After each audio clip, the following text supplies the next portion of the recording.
Depuis le début, nous avons exploré ce que la matière porte, ce que les ondes déclenchent, ce que les champs organisent, ce que le petit dôme pressent.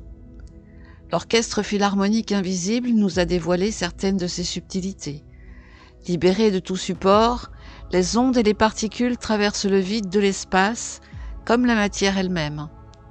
Et lorsque l'énergie s'élève, les charges accélèrent davantage, le rayonnement s'intensifie, comme une musique qui, portée par son élan, gagne en intensité. Comme un orchestre qui passe peu à peu en crescendo et accélérando, l'énergie monte, les mouvements s'amplifient et l'ensemble s'entraîne lui-même. Un chant ne s'ajoute pas à la matière, il en structure le mouvement. Et plus il varie, plus l'effet se multiplie. Ce n'est pas une simple addition d'effets, mais une dynamique d'amplification. L'intensité appelle l'intensité. Au fond, c'est l'histoire du mouvement qui relie tout, du mouvement qui transforme tout, du mouvement qui nous traverse et nous agrandit. Si le petit dôme se penche sur l'histoire récente, il pourrait voir que depuis environ 250 ans, l'orchestre philharmonique de la Terre a accéléré ses mouvements à toutes les échelles.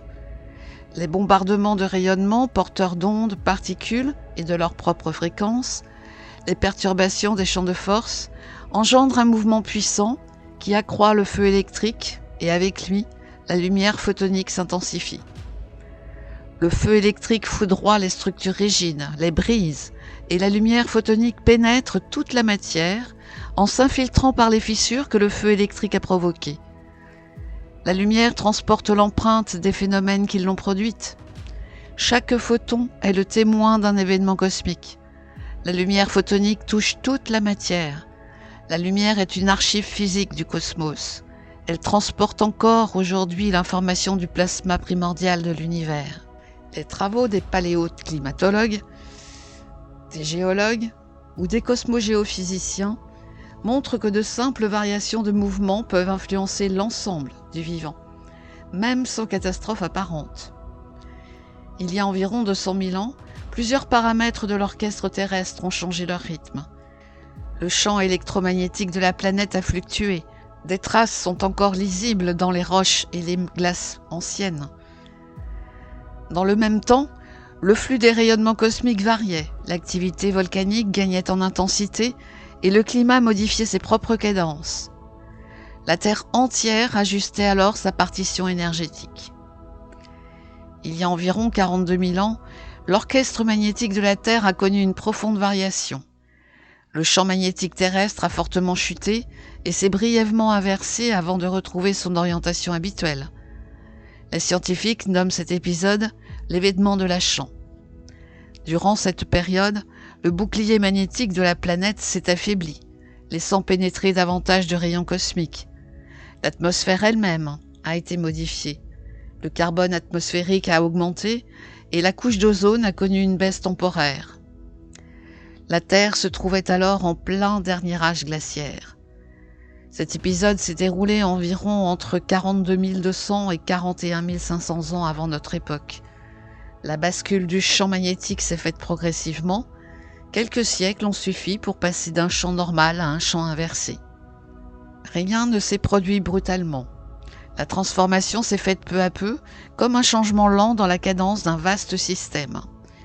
La vie a perduré et le petit homme a poursuivi son évolution.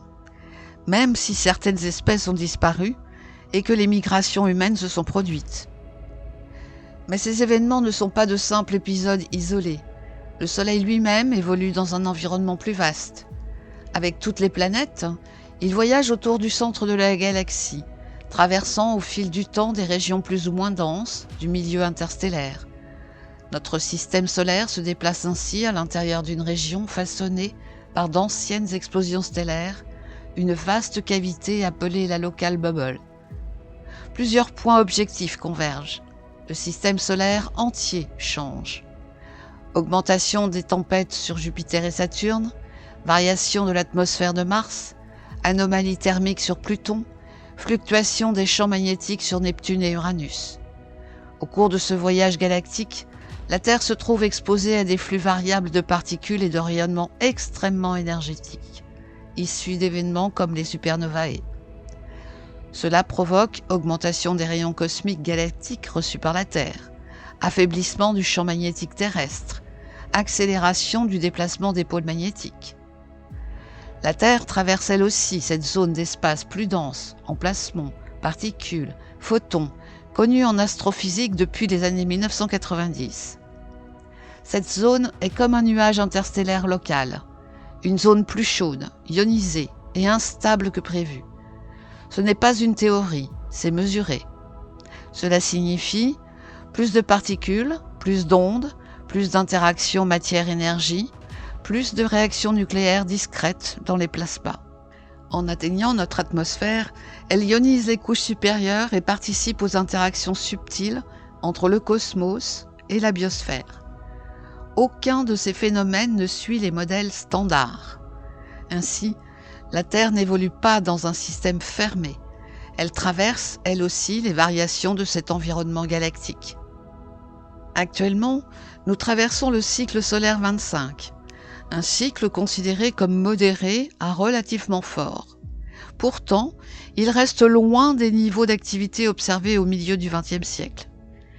Le cycle solaire 19, entre les années 1950 et 1960, demeure en effet le plus intense jamais mesuré au XXe siècle, avec un pic remarquable en 1959, année où l'activité solaire a atteint des niveaux particulièrement élevés. Plus récemment, d'autres épisodes ont marqué la météo spatiale. En 2003, une série de tempêtes solaires majeures, souvent appelées les tempêtes d'Halloween, a fortement perturbé l'environnement magnétique de la Terre. Puis, en 2012, un phénomène intéressant s'est produit. Une première éruption solaire avait déjà balayé une partie du vent solaire présent sur la trajectoire. Lorsque l'éjection suivante fut propulsée dans l'espace, elle trouva un milieu déjà dégagé et put accélérer davantage, comme si l'orchestre cosmique avait préparé sa propre montée en puissance. Ces événements sont bien documentés dans les archives de la météo spatiale. Mais si l'on remonte plus loin dans le temps, un épisode demeure sans équivalent dans l'histoire moderne. L'événement de Carrington en 1859. Une tempête solaire d'une puissance exceptionnelle. Les éruptions solaires sont classées selon leur intensité sur une échelle allant de C à M, puis X, pour les plus fortes. Les éruptions contemporaines les plus puissantes atteignent parfois X10. Or, l'événement de 1859 est aujourd'hui estimé entre X50 et X100, ce qui en fait probablement la plus grande tempête solaire observée depuis que l'humanité dispose d'instruments. Une véritable impulsion solaire d'une intensité rare dans les archives de notre civilisation. Comme dans un immense orchestre invisible, les pupitres dialoguent. Le Soleil, les champs magnétiques, les flux de particules, les cycles planétaires. Les rythmes varient, les intensités se modulent et la Terre poursuit sa trajectoire dans cette symphonie cosmique. Les bombardements de rayonnement modifient les structures atomiques, y compris celles qui constituent le petit dôme. Il se pourrait que certaines de ces variations trouvent aussi un écho inattendu dans l'histoire humaine. Cependant, si quelques variations naturelles peuvent modifier l'équilibre du vivant sur des siècles, que se passe-t-il lorsque ces variations s'accélèrent brusquement ? Le XIXe siècle marque un changement de régime énergétique et informationnel. Cette période coïncide étrangement avec la révolution industrielle, l'entrée de l'humanité dans l'ère de l'électricité et de l'information. Comme si le petit homme avait commencé à percevoir plus clairement les flux invisibles qui traversent le monde. Le XXe siècle n'en est que la continuité. Si le petit homme observe les derniers siècles, un autre phénomène apparaît, l'accélération des découvertes. Pendant des millénaires, les grandes révolutions scientifiques étaient séparées par des siècles. Puis, à partir du XVIIIe, quelque chose change. L'humanité commence à maîtriser l'énergie, puis l'électricité, puis l'information. Le rythme s'accélère. Avant 1700, il pouvait s'écouler plusieurs siècles entre deux grandes révolutions scientifiques. Après 1900, quelques décennies suffisent. Après 1950, parfois seulement quelques années. Et aujourd'hui, certaines avancées apparaissent en quelques mois. Ce qui s'accélère n'est pas seulement la technologie, c'est la connectivité des systèmes. Chaque découverte rend possible la suivante, qui à son tour en appelle une autre et devient un nouvel instrument dans l'orchestre du monde. Une boucle d'accélération s'installe alors. L'énergie est maîtrisée, puis l'électricité, puis l'information. Les distances se réduisent, les échanges s'intensifient, les réseaux se densifient. Le rythme des interactions entre le vivant, la matière et les champs a considérablement augmenté.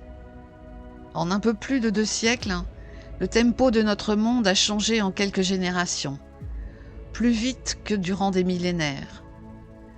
Lorsque les instruments se multiplient et que le tempo s'accélère, l'orchestre tout entier change de dynamique.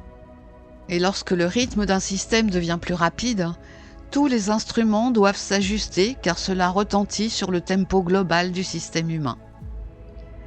Nous sommes dans une période fluctuante, à la fois passionnante, mais tout aussi dangereuse. Lorsqu'un système reçoit davantage d'énergie, ses dynamiques internes s'accentuent, tout autant que la manière dont cette énergie se redistribue à l'intérieur du système terrestre. Dans certains compartiments, alors les gradients se renforcent, les flux circulent plus abondamment, que ce soit dans les océans, dans l'atmosphère, dans les grands cycles biogéochimiques. C'est une dynamique amplifiée.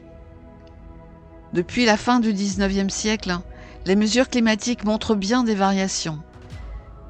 Certaines périodes passées ont connu des changements plus marqués encore. Mais ce qui interpelle aujourd'hui, c'est surtout la vitesse de ces variations, rapides à l'échelle géologique. Dans l'orchestre terrestre, certains pupitres accélèrent la cadence. Les pluies deviennent plus intenses, l'évaporation plus rapide, les contrastes hydriques plus marqués, les courants marins et aériens plus instables, comme si le pupitre des vents et des nuages jouait désormais avec une énergie plus soutenue. Les océans constituent l'un des pupitres majeurs de la symphonie planétaire. Ils absorbent l'essentiel de l'excès de chaleur et influencent à leur tour le niveau des mers, ainsi que certains équilibres chimiques et biologiques. Dans certains territoires, les manifestations extrêmes deviennent également plus fréquentes ou plus intenses. Tous les phénomènes n'augmentent pas partout de la même manière, mais des tendances significatives apparaissent. La biosphère elle-même laisse apparaître ses propres signaux, déplacement des aires de répartition des espèces, migration vers des latitudes ou des altitudes différentes, désynchronisation entre certains cycles biologiques et dans certains biomes, une perte de biodiversité. L'interventionnisme humain s'ajoutant à ces déséquilibres depuis plusieurs siècles. Même les paramètres géophysiques évoluent. Pris isolément, chacun de ces phénomènes pourrait sembler anecdotique. Mais ce qui compte, c'est leur convergence. Augmentation de l'énergie thermique, intensification du cycle hydrologique, modification de la cryosphère, pression croissante sur les écosystèmes et interconnexion globale des flux. Au fond, le principe reste simple. Un système plus énergétique est un système plus dynamique. Et lorsque l'énergie circule plus vite, l'orchestre entier voit son tempo se transformer. 3 mouvements semblent alors se répondre. Le premier appartient au cosmos. Chant, flux et rayonnement tissent la trame invisible du vivant. Le second est humain. En découvrant l'électricité, les ondes, le petit homme apprend à utiliser ses forces et en abuse. Le troisième est celui du vivant lui-même, qui doit s'adapter à ce nouveau rythme. Une métamorphose s'amorce. Mais rien ne date d'aujourd'hui, c'est une continuité naturelle, qui n'a pas cessé de s'amplifier depuis la révolution industrielle, mêlant les cycles naturels aux activités humaines. Il existe des signaux mesurables, mais la question n'est pas seulement leur existence, c'est notre capacité à comprendre les interactions qui les relient. À mesure que l'énergie se propage et que les flux montent en puissance, la symphonie du monde gagne en intensité. Les pupitres se répondent, les rythmes se croisent, Les champs, les particules et les cycles composent une partition de plus en plus riche. Ce n'est pas seulement le tempo qui change. La gamme elle-même s'élargit, comme si une nouvelle octave venait peu à peu enrichir celle présente. Dans cette montée orchestrale, la Terre ajuste ses équilibres, les systèmes se réorganisent, les interactions deviennent plus fines, plus rapides, plus sensibles, plus visibles. Et au cœur de cette symphonie vivante, il y a aussi le petit homme, car lui aussi appartient à cette musique. Son corps, ses cellules, son système nerveux, ses perceptions, tout en lui est tissé des mêmes champs, des mêmes particules, des mêmes flux d'énergie et d'informations que ceux qui parcourent le cosmos. Alors, lorsque l'orchestre du monde gagne en intensité, lui aussi ressent la montée du courant. Aujourd'hui, dans un monde dont l'interconnexion est accrue, les systèmes deviennent plus couplés, mais certains couplages s'intensifient lorsque les gradients énergétiques augmentent, les flux s'accélèrent et certains amortisseurs diminuent. Dans un système fortement couplé, les perturbations se propagent plus vite, c'est plus réactif. Il devient plus exigeant en termes de régulation. Nous sommes dans une phase d'ajustement dynamique accéléré qui accompagne l'enrichissement des harmoniques incarnées. Les chants, les structures fondamentales portent la trame, la continuité, la tension. Ces cordes deviennent plus tendues. Les bois et les vents, les flux, apportent le souffle et la puissance. Les échanges sont plus énergétiques. Les percussions, manifestations visibles, extrêmes, les événements, sont les changements de phase plus marqués. Quant au feu électrique, ce flux organisé augmente et avec lui, la lumière photonique s'intensifie. Or, plus le courant est intense, plus les phénomènes associés sont rapides, plus la sensibilité aux variations est importante. C'est un système sous tension énergétique considérable. Un système complexe ne se comprend pas par morceaux. La science a longtemps travaillé par compartiments. La lecture linéaire ne suffit plus pour décrire un monde à forte connectivité et comprendre le lien étroit entre microcosme nucléaire et macrocosme astronomique. Si les atomes portent l'histoire du cosmos, alors le vivant porte l'histoire de la Terre et l'humain porte l'histoire de la conscience en devenir. Mais avant cela, le petit homme se trouve dans une situation inconfortable, sous haute tension, car il ne peut demeurer dans la même lecture et compréhension du monde dont il est un élément, ni dans le même fonctionnement. Prochainement, nous allons aborder le second mouvement et tout ce que cela engendre au sein même du petit homme.